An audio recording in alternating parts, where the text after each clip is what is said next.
Hello, everyone. My name's Rach. I'm a very grateful recovered alcoholic and addict, and I'm really grateful to be here with you today to get stuck into We Agnostics. So we're on page 45. I just want to say a massive thank you to my sponsor, Toya, who steps in when I can't do these studies, and she literally stays up till 12 midnight. She's 31 years sober and she stays up till 12 midnight to cover my service on this study. And I just think that level of dedication, and she says to me all the time, I'm on borrowed time.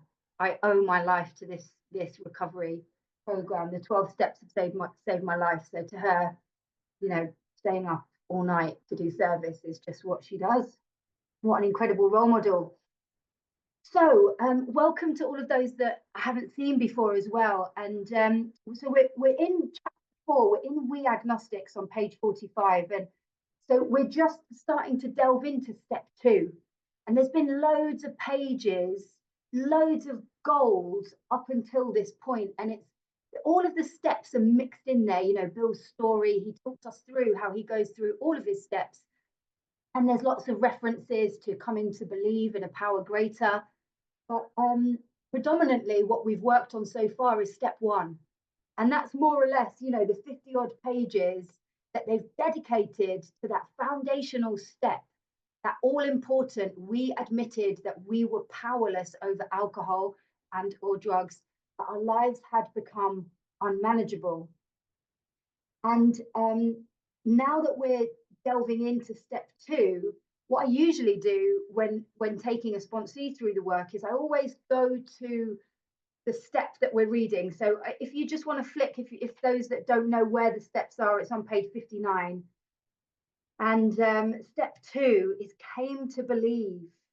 So came to believe. It doesn't just happen for everyone. We've already worked on the spiritual experience, appendix 2 at the back of the book. That talks about the different varieties of spiritual experience. Sometimes they're the educational variety, and sometimes they're like the great clean wind of the mountaintop blowing through and through, and scales of pride and prejudice falling from Bill's eyes. And we've just read in a different book study about it's going to go from my mind. I won't get distracted.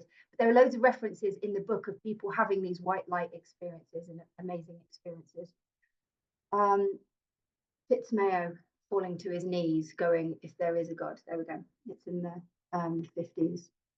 So came to believe that a power, capital P, greater than ourselves, could restore us to sanity. So there's a promise in there that it could, this power, this thing that's, some people call God. I mean, it's referred to God loads of times in the book, but there is so many different references. Greater than ourselves could restore us to sanity. And we agnostics, it's just such an unusual word. I don't know if everybody knew it before. I didn't know what the word actually meant before I came into recovery. And it actually means without knowledge. Ag means without, and Gnostic means knowledge. So Bill knew that there were a bunch of people who are going to be without knowledge of what this power is and what it can do for us. And we've got the religious people on one side that are absolutely, they believe in a faith, they have a God, they have a religion, they believe. And then we've got an atheist on the other side who's like, I absolutely do not believe in God or religion. And then we have so many people in the middle. I don't know if there is or isn't, or I don't care, or whatever their reasons are. So where my sponsor covered yesterday, page 44, that all important 2 questions. If, and I always remember it because it's chapter 4, it's page 44, and it's 4 lines down. So I just like to know where things are in the book. And when I start the work with a newcomer, I always start off taking them to these 2 questions. If when you honestly want to, you find you cannot quit entirely, ? Or if when drinking you have little control over the amount you take, ? you are probably alcoholic, because there are a lot of people in recovery and in the rooms who maybe aren't the real alcoholic. They explain, they differentiate what the difference is on page 20 and 21, where they define the difference between a moderate drinker, a hard drinker, and the real alcoholic. And I want to work with the real alcoholics who need this spiritual solution. They can't do without it, and they're going to pass this thing on.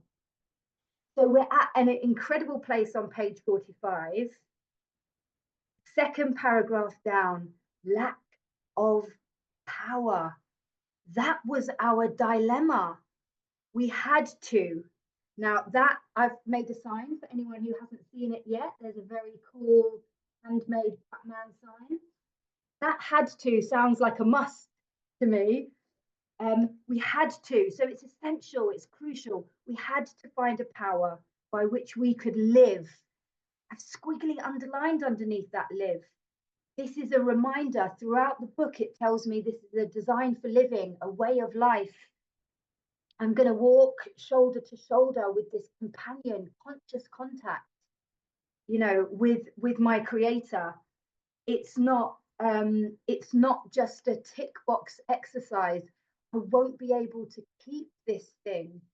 And step one talks about the unmanageability. And, we were speaking before the meeting about, not being able to stay clean or sober without this power in our lives. So the had tos are really important. And it says, and it had to be there's another must, had to be a power greater than ourselves. Capital P is italicized. They really want us to see it in flashing lights.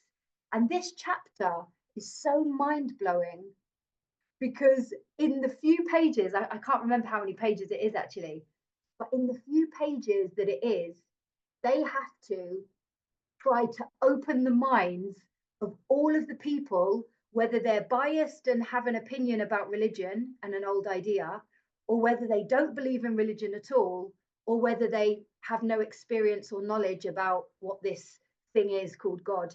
And they have to blow our prejudice and our preconceived ideas. So it is unbelievably skillful. How would we do that? That's why I truly believe this is divinely written.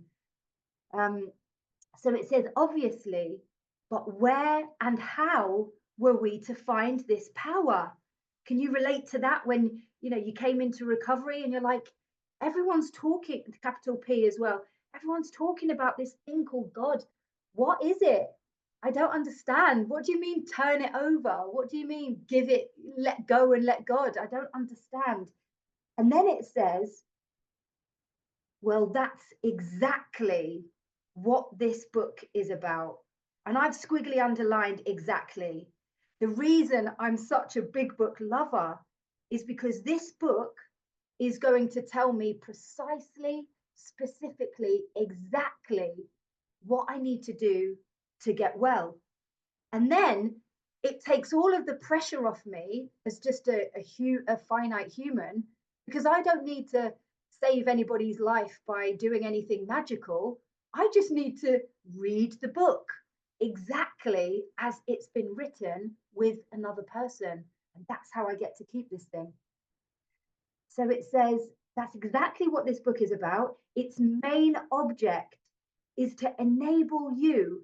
And I love that it says enable you, because, we're a bunch, I don't want to sound critical or generalizing, but I'm a crazy alcoholic with a big fat ego.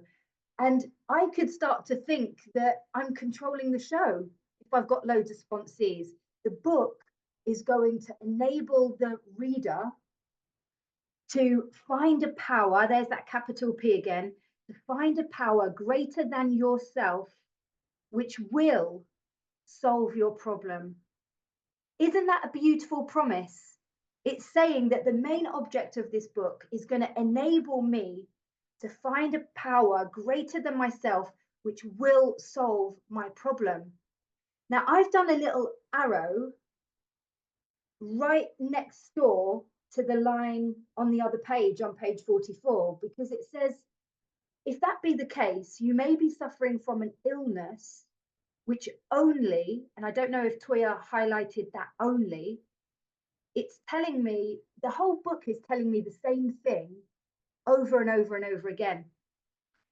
We're not there yet, but you know where it says, I think it's page 58, where it says, people have tried to find an easier, softer way. It's telling me again here, and Dr. Silkworth has talked about it as well, hasn't he? He said, I've tried everything, only a spiritual solution. We've got Roland Hazard, tried everything, worked with the best doctors, only a spiritual experience. But the reason I've done an arrow from side to side is because it says, which only a spiritual experience will conquer. So it tells me on page 45, enable me to find a power greater than yourself, which will solve your problem, and only a spiritual experience will conquer. So double promises right next to each other. That means that we have written a book which we believe to be spiritual as well as moral. So this is a really, amazing concept. They wrote the book back in the day to help the alcoholic who was suffering, but also the family, the wives, the employers, and the medical fraternity as well. So, and it means, of course, that we are going to talk about God. Now, what a big topic to bring to the plate. It's just brilliant how it's defined. The here difficulty arises with agnostics, you don't say, with those without knowledge, right? Many times we talk to a new man and watch his hope rise as we discuss his alcoholic problems and explain our fellowship. Well, let's think about our own experience, coming in and getting that identification, hearing somebody share something that's like, whoa, kind of got goosebumps. Like, how do you know what I'm thinking? How do you know what I've done? And feeling like, yeah, I might be in the right place. And then it says, but his face falls when we speak of spiritual matters, especially when we mention God. I mean, I don't know what your experience was like, but I can only obviously speak for myself and the people that I've spoken to, but so many of us, myself included, I was just freaked out by the word God. And the whole program, and this chapter especially, but the program and the fellowship and all of the spiritual learnings I've done, since coming in, has just expanded my mind. But this chapter really challenges the prejudiceness of that 3-letter word, how much emphasis I put on stuff that I think I know. And we're training in this program to let go of everything I think I know, because I'm wrong on so many different levels. So it says, for we have reopened a subject which our man thought he had neatly evaded or entirely ignored. I've put a question mark there. Did you feel like that? Whenever I put a question mark, I always ask sponsees, did you think you'd evaded it or ignored it? Or did you think we could just... Have you heard the saying about, don't scare off the newcomers by talking about gods?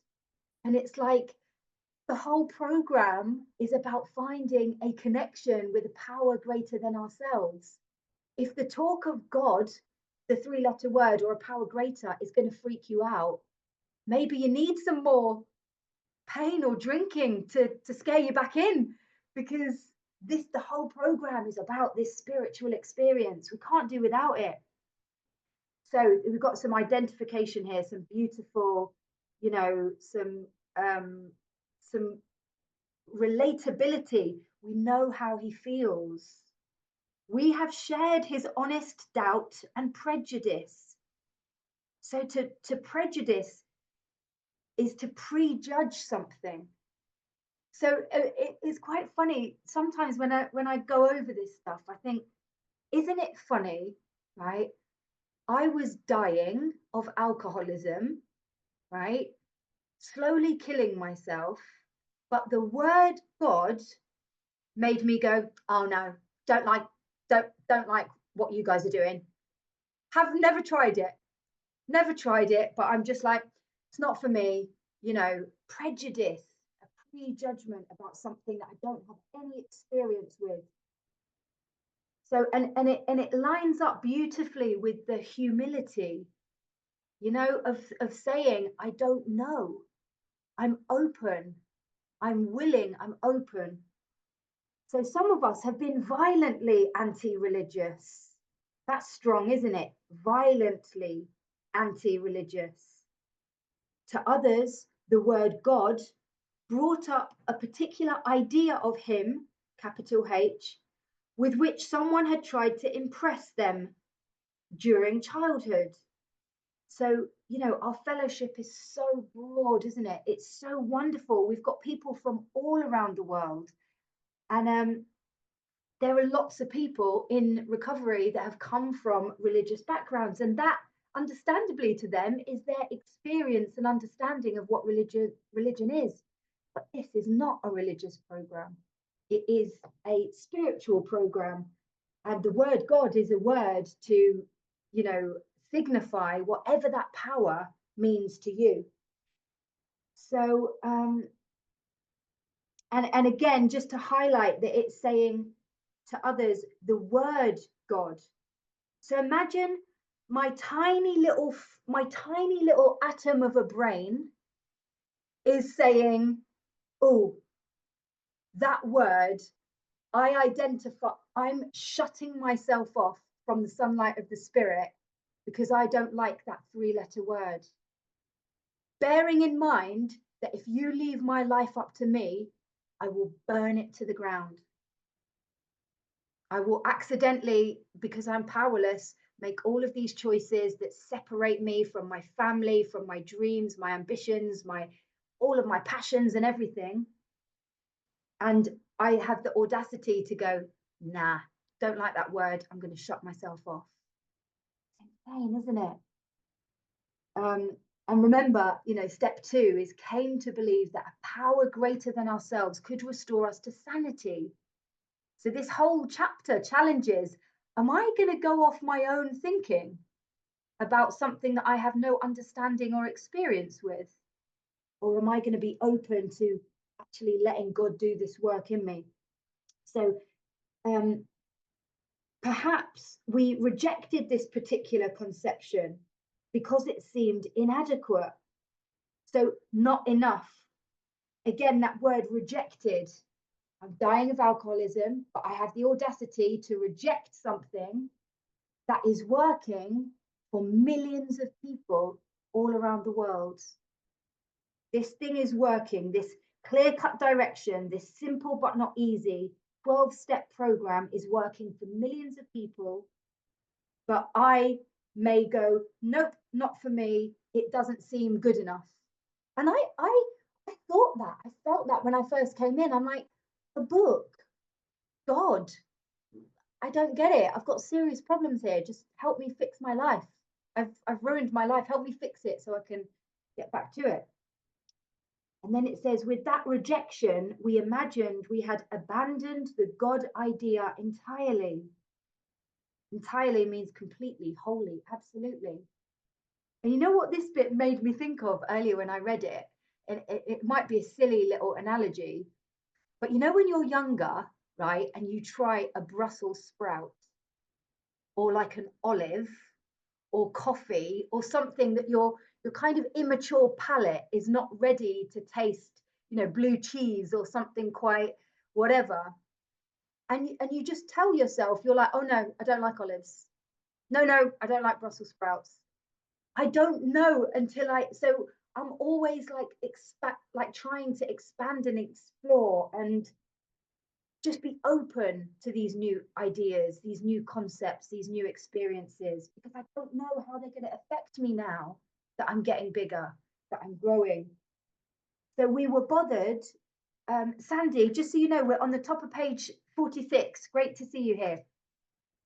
We were bothered with the thought that faith and dependence upon a power, capital P, beyond ourselves was somewhat weak, even cowardly, question mark. Did you have confusion around this concept, this word, this idea of God? I don't know if you guys felt like this, but I came into the program thinking, I'm little miss can fix it. I'm completely independent. I'm strong. I don't need anybody's help. I can do it. I can do everything. Insanity. I was homeless at the end of my drinking. I was absolutely mental.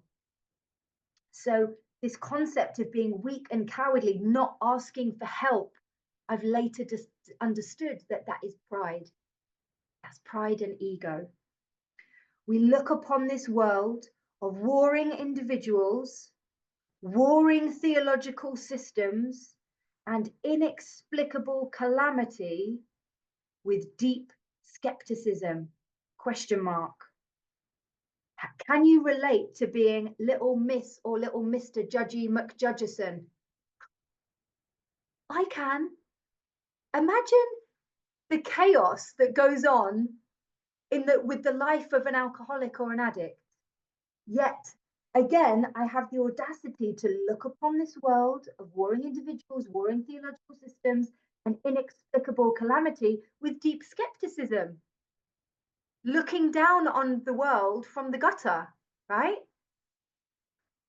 Thinking, it said, we looked askance at many individuals who claimed to be godly. So that word askance means suspicion or disapproval. So it's saying we looked suspiciously with disapproval at many individuals who claimed to be godly. Again, don't know if you can relate to being little Miss Judgy McJudgerson. You know, thinking, oh, you think you're better than me because you go to church or you're like a good person, but you know, look at the world, it's a state, and just insane. How could a supreme being, there's another word for God, capitalized, supreme being, have anything to do with it all? And who, this is a really good question, and who could comprehend a supreme being anyhow? I mean, this idea of supreme being.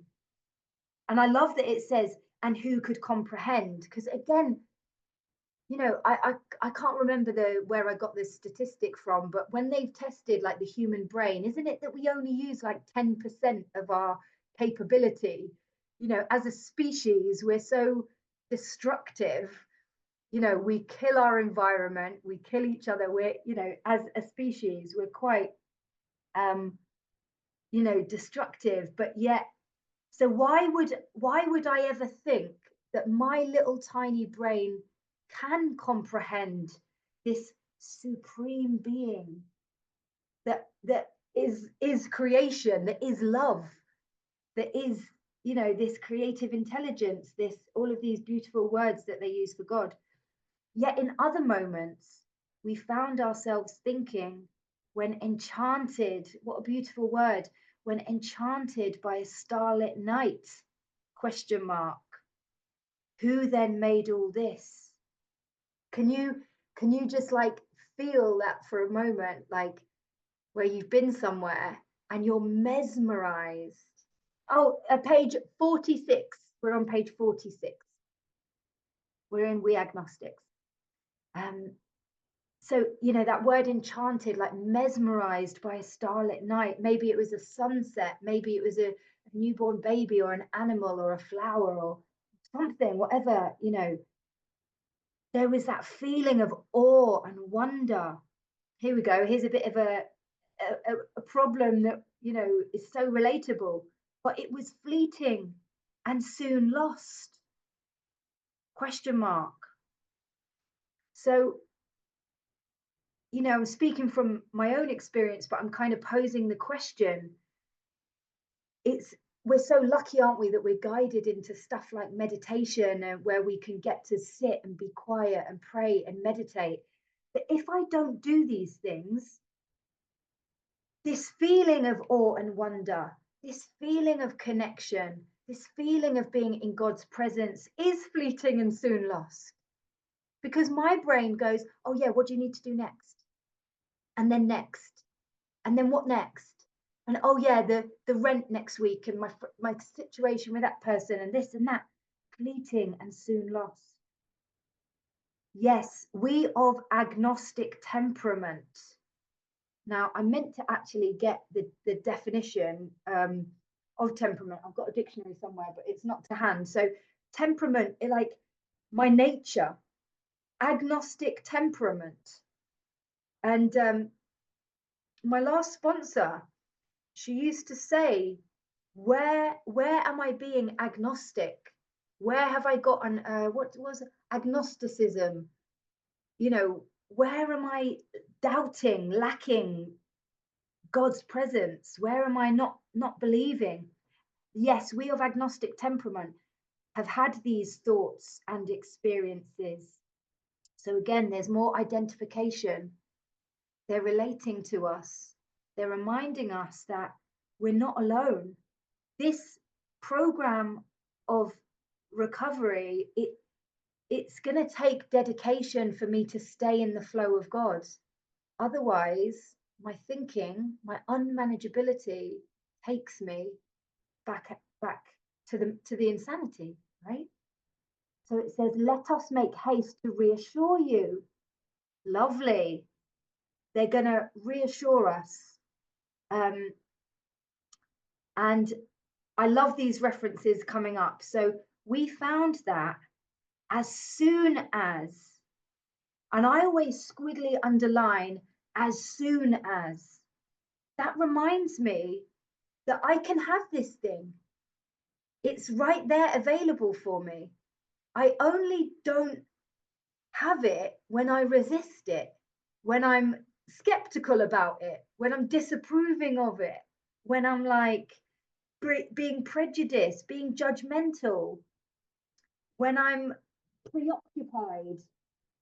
So it's saying, let us make haste. So they're going to be quick to reassure us that they found as soon as we were able to lay aside prejudice. Now, that is a beautiful direction, you know, and solution of laying aside prejudice to prejudge something that I have no experience with. So there's one action, lay aside prejudice. The second one, and express even a willingness to believe, because that's what this step is really about. It's not saying to us, you have to believe now or you're never going to get this thing. It says, came to believe that a power greater than ourselves could restore us to sanity. So the second action is express even a willingness to believe in a power, capital P, greater than ourselves.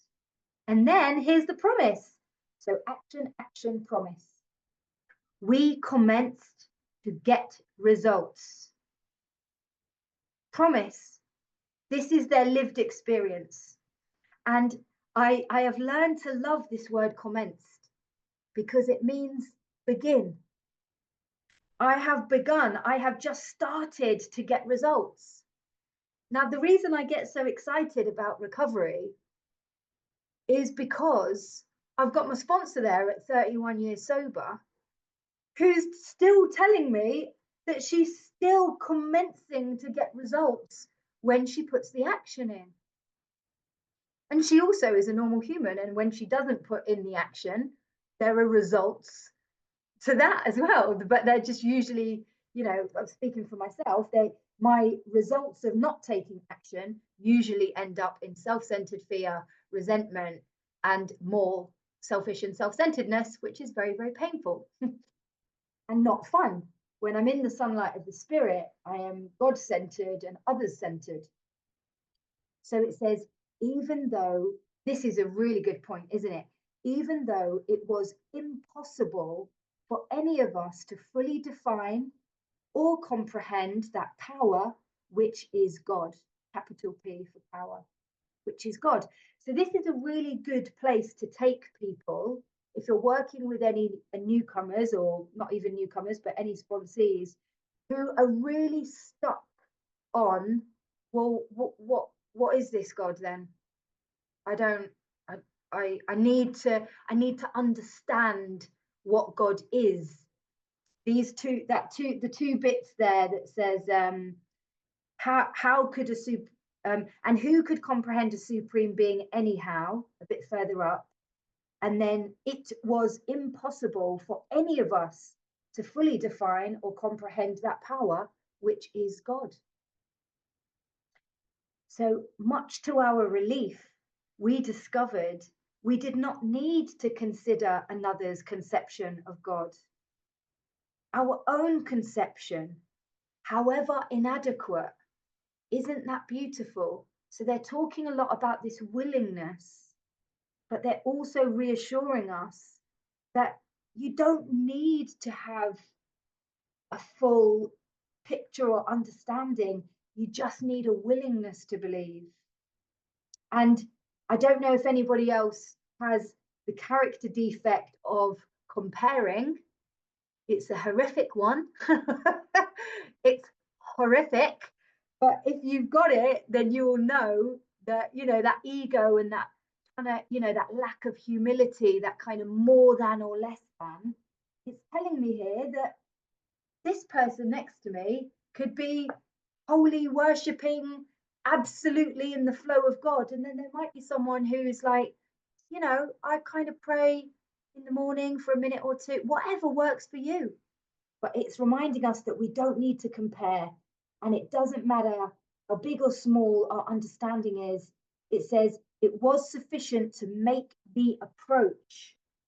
That's like an action, isn't it? Of us making the approach. And at the bottom of the page, it's going to tell us that, those who seek him and earnestly seek. So it's telling us that I have to take the action. Where's that other bit? I can't remember where it is off the top of my head. It says, it's at the end of a chapter. It might be this one. Let me just see. He disclosed himself to us. Yeah, there we go. It's at the end of this chapter. If you want to do a little cross-reference, you could do a little cross-reference to page 57, where it says, when we drew near to him, he disclosed himself to us. So make the approach to effect a contact with him. Sorry, I'm back on page 46 now. And that's a capital H as well, so God. And here's another, as soon as. Yeah, sometimes quickly, sometimes slowly. But here it says, as soon as we admitted, which means to admit the truth. If we admit something, it is actually a fact. I'm just conceding to it now.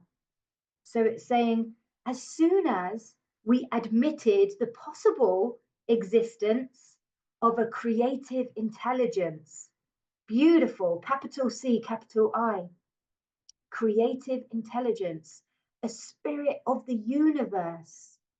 Isn't that a beautiful definition? Spirit, energy, aliveness, spirit of the universe, underlying the totality of things. We began to be possessed of a new sense of power and direction. Now, I love that it says underlying the totality of things. So that again kind of reminds me that this is like a foundation. This is like the core.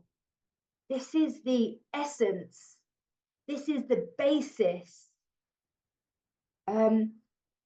Underlying the totality of things. And then I love it where it says we began to be possessed of a new sense of power and direction.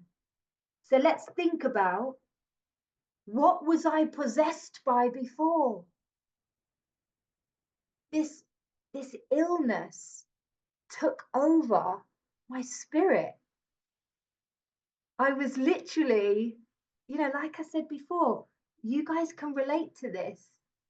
We were drinking or using ourselves to death. I was possessed, ignoring my children, possessed, you know, like a zombie. And now it's telling me we began to be possessed of a new sense of power and direction. So those people, you know, that can really identify and relate to that feeling of being recovered, being possessed by this power and direction. I need to do, sometimes these links jump into my head and I've not written them down, where it says that, you know, we are now attuned to helping others. It reminds me of that bit. I can't remember where it is. So we've got this new direction now to fit ourselves to be of maximum service to God and the people around us. And then we've got a warning, provided, okay, here's the warning, provided we took other simple steps. I love it when the big book tells me that it's simple. And there are quite a few references to simple. We've got that reference on page 14, where it says simple, but not easy. It's one of my favorite bits of the big book. Simple, but not easy. A price had to be, but it's just the second paragraph down at the top of the page. Simple, but not easy. A price had to be paid. It meant the destruction of self-centeredness. Ouch, that pains. Not comfortable, but totally worth it. And there are some other references to simple, let me just think, on the 50s, on 58. Yeah, on page 58, four lines down, it says, those who do not recover are people who cannot or will not completely give themselves to this simple program. And, oh, there was another reference, but I can't remember where it is now. I need to write them down, otherwise I forget. Oh, it's on the other page. Okay, I'll carry on. So, simple steps. We found that God does not make too hard terms with those who seek him. Question mark. Those who seek him. So, capital H. Am I seeking him? To us, the realm of the spirit, there's another beautiful word, reference to God, capitalized.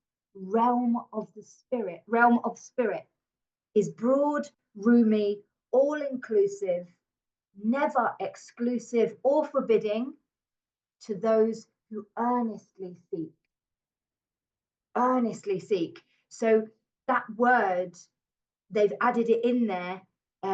Earnestly means with sincere and intense conviction. With sincere and intense conviction. Am I, and I put a question mark there, am I earnestly seeking, or am I just going about my day going, oh yeah, got a meeting later, oh yeah, you know, got a unity event coming up at the end of the month? Or am I, it doesn't matter how long or how short, but it's that conscious contact, isn't it? So, and it's beautiful. Again, it's very reassuring, this page. It's saying it's broad, it's roomy, it's all inclusive. Let's think about collectively, us as a fellowship, we've got criminals. We've got like all of the things that we've done in the madness. Yet this power greater, you know, loves us all enough to take it away from us, remove the problem so that we can be helpful and useful. It says it is open, we believe, to all men. Yeah, and I can commence to have it. I can have it as soon as I put in the action. So top of page 47, when therefore we speak to you of God, we mean your own conception of God. This applies too to other spiritual expressions which you find in this book. Do not let any prejudice, there's that word again, it comes up quite a lot in this chapter. Prejudice, to prejudge, Do not let any prejudice you may have against spiritual terms deter you from, and I love this bit here, honestly asking yourself what they mean to you. Question mark. Now, I've got so many tasks in this big book that one day I want to go and I want to do all of these threads of recovery, there's loads of things I want to do with this book. It's just time, life is so full today. But one of the things that I'd like to do is get all of the words or references to God, like creative intelligence, spirit of the universe, realm of spirit, father of light, supreme being, and just sit and ponder, honestly asking ourselves what they mean to you. I remember hearing an activity once about God, and it was like, if you could pick your God, your power greater, what would it look like? And people had to put like their prejudice of what they thought God was on one thing, and then they had to put what they would want God to be on the other. And it was like love, kindness, compassion, guidance. What do these things mean to me? It's a great activity to do and direction to follow. But at the start, this was all we needed to commence. There's that word again, to begin, to start spiritual growth. There's one of the threads of recovery there, growth, this his roots grasped new soil. There's loads of like growth analogies, really, aren't they? Nature kind of analogies. To affect our first conscious relation with God as we understood him, capital H. And that's a really powerful word as well, isn't it? Conscious relation. So even if I've come to believe that there is a power greater, and I'm like, yay, absolutely, like I'm sober today, I absolutely believe in God, but have I got a conscious relation throughout the day? Always. Because the beauty is I can always tap into it, right? But it said before that about the feeling that is fleeting and soon lost. I can definitely relate to feeling detached all of a sudden, worldly clamors, in my head, thinking. So as we understood him, afterwards we found ourselves accepting many things which then seemed entirely out of reach. Question mark. So again, this idea that what we thought we knew wasn't the truth, right? My head told me that I wasn't an alcoholic for years. That wasn't the truth. Now it's saying that now we can find ourselves accepting many things that seemed entirely out of reach. So this idea of God can grow and develop and evolve and expand the more I am willing to let it in and actively seek, earnestly seek, consciously seek. So that was growth. Okay, so there's a lovely reassuring, that was growth. But if we wish to grow, we had to begin somewhere. So we used our own conception, however limited it was. And in my little book here, I've got infinite, this thing, this spiritual thing that we've tapped into is infinite. I mean, that is very exciting, because the long timers that are here around us, they wouldn't stay around unless this thing was worthy and exciting and helpful and useful, and no one would stay around. Everyone would just be like, great, thanks, I'm out.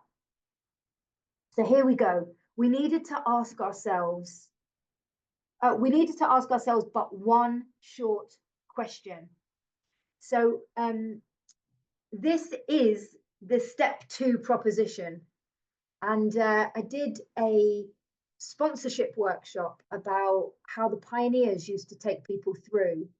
And it was really helpful because it was basically when they used to go to hospital and they'd work with people over a couple of days, and they'd take them through the work in a couple of days. And step 2 is so broad, it's so vast, isn't it? If you think about how they used to do it back in the day, imagine somebody's foggy in hospital, they've just detoxed, their brain is being cleared a little bit. To read all of this book is just too much. So this question right here sums up step 2. And when, if I take somebody through steps 1 to 3, like the pioneers used to do it in one session, this is the page that I go to. I go to a couple more. I go to page 12 and page 45 and page 47. But this question here, do I now believe, or am I even willing to believe, that there is a power greater than myself, capital P? That's the step 2 proposition. I ask sponsees exactly like that. And by the way, if anybody wants that document, I've typed it up. You know, the way the pioneers used to do it. I've added in some little bits because the workshop that I did, the woman said, look, make this your own. You know, this is how they used to do it. And if you feel that some other bits are relevant, and what it allows me to do is take somebody through steps 1 to 3 in one session. It takes about an hour and a half. And you can do steps 1 to 4 and get them straight into inventory. So if anybody wants that, send me a message. My number's just there and I can forward it on to you. It helps when you've got people that haven't got the time because they can't stop drinking. So maybe they keep on relapsing a very short time, and you need to get them into inventory and into the work, and then they study the steps, obviously, afterwards.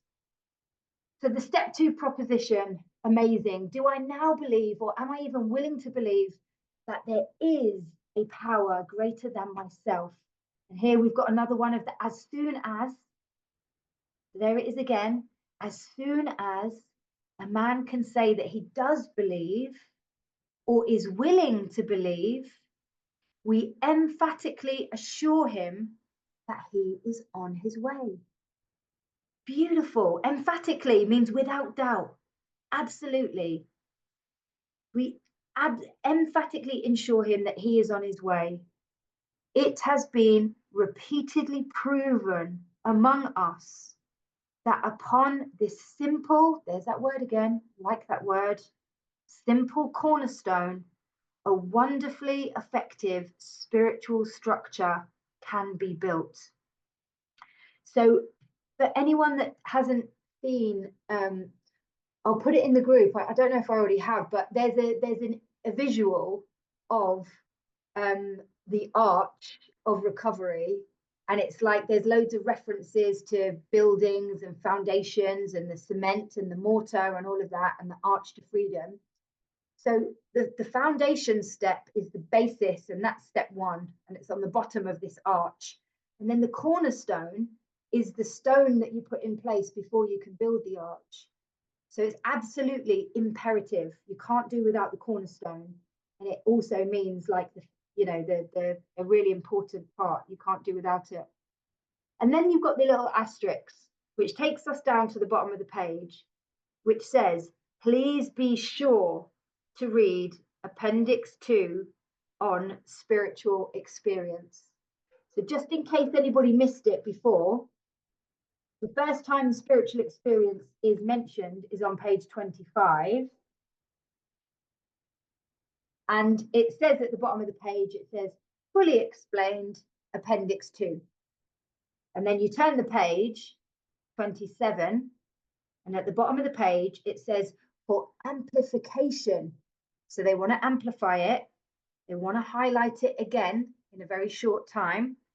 For amplification, see Appendix 2. And we've gone on quite a few pages. We're now on page 47. And then it says, please be sure to read Appendix 2 on spiritual experience. And the reason for that is so many people were going, well, I don't know. I don't know if this has happened to me. I don't understand this thing called God, and I don't know why. You know, is it going to come? And what if I can't have it? And, you know, and so they had to put that in. So it says, just back on page 47, that was great news to us, for we had assumed we could not make use of spiritual principles unless we accepted many things on faith which seemed difficult to believe. So, you know, again, it's like really reassuring that we are just commencing at a simpler level. We don't need to have a big, full understanding of everything right now. We just need a willingness to believe. When people presented us with spiritual approaches, how frequently did we all say, I wish I had what that man has. I'm sure it would work if I could only believe as he believes, but I cannot accept as surely true the many articles of faith which are so plain to him. So it was comforting to learn that we could commence, there's that word again, love it, it means begin. We could begin at a simpler level. And the reason why I love that word commence and begin and start is it always reminds me that it doesn't matter where I am in my recovery. I could be a couple of days in, I could be a couple of weeks in, a couple of months, a couple of years, but I'm beginning again every time I'm putting some action in. Besides a seeming inability to accept much on faith, we often found ourselves, here we go, handicapped, so restricted in movement by obstinacy. And who can relate to that? Obstinacy means stubbornness, not wanting to budge. I saw you smiling there, Tommy. I saw you smiling. Handicapped by obstinacy, sensitiveness. Oh my gosh, who can relate to that one? Being highly sensitive. And here we go. Here's another big problem. Unreasoning prejudice, question mark. Unreasoning, without reason, not logical, not sensible. Unreasoning prejudice, to prejudge something. So again, I've got no experience with God or a 12-step program or a power greater than myself that can restore me to sanity and stop me drinking. But yet I have the preconceived idea that no, that's not going to work for me. Even though it's worked for millions of people all around the world. It's been working for people for 86 years. And all the people that had spiritual experiences before then.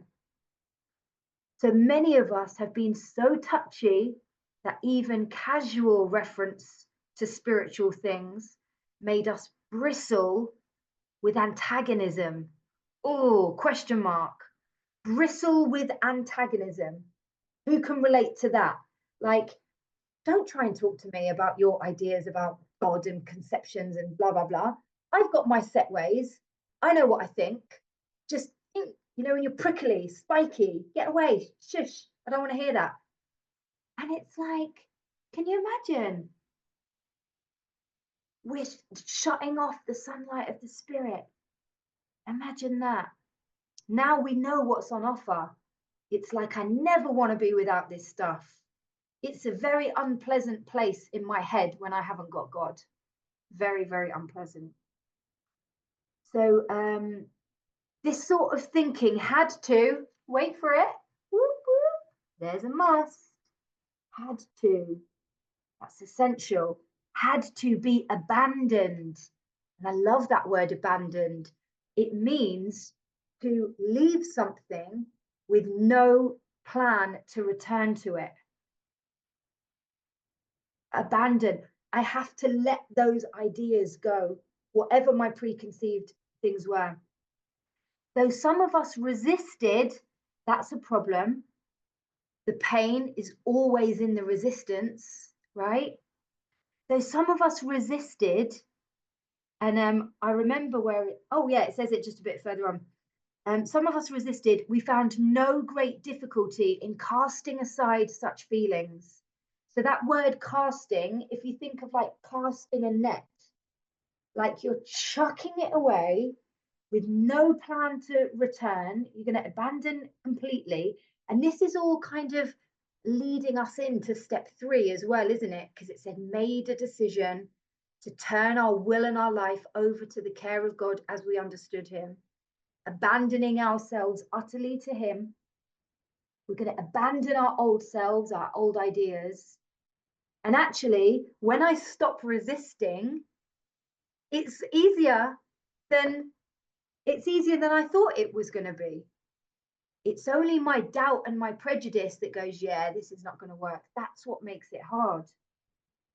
So faced with alcoholic destruction, strong word, but it's true, organs failing, home in despair, families separated, all of the jobs, chaos, all of that. Faced with alcoholic destruction, we soon became as open-minded on spiritual matters as we had tried to be on other questions. Isn't that beautiful? In this respect, alcohol was a great persuader. So my alcoholism, I didn't know it then, but it's actually been my greatest gift. The alcoholism has led me to God. It's led me to a world that I didn't know existed. So it finally beat us into a state of reasonableness. Question mark. Sorry, I put question marks on all of those. So soon became as open-minded on spiritual matters as we had tried to be on other questions. Question mark. In this respect, alcohol was a great persuader. Question mark. It finally beat us into a state of reasonableness. Question mark. Sometimes this was a tedious process.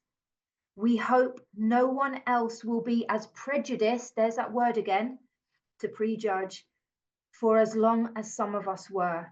And in my original book, I've got loads of exclamation marks after that.